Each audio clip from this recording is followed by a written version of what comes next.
I've noticed it in the cherry picking of my work that critics do.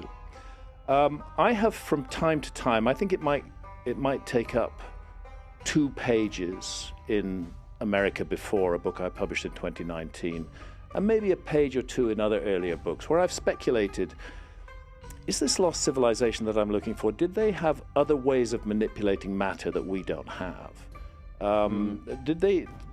Should I perhaps take seriously the Egyptian traditions of ancient Egyptian traditions of priests chanting and raising blocks into the air?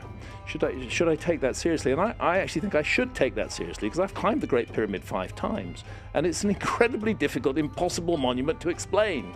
Everything about it is just mind-blowing.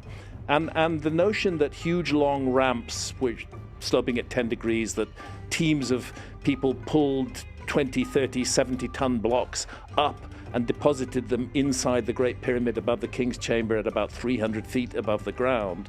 I think that the conventional method of explaining that is very limited, and I think we should be open to the possibility that we are not the masters of everything that human beings can do, and that it is possible that people did things in a different way in the past, that telekinesis may have been a real power. Now, the point I want to make is that in my work, that is a tiny fraction of 1% of what I write, and I label it from the beginning as speculation.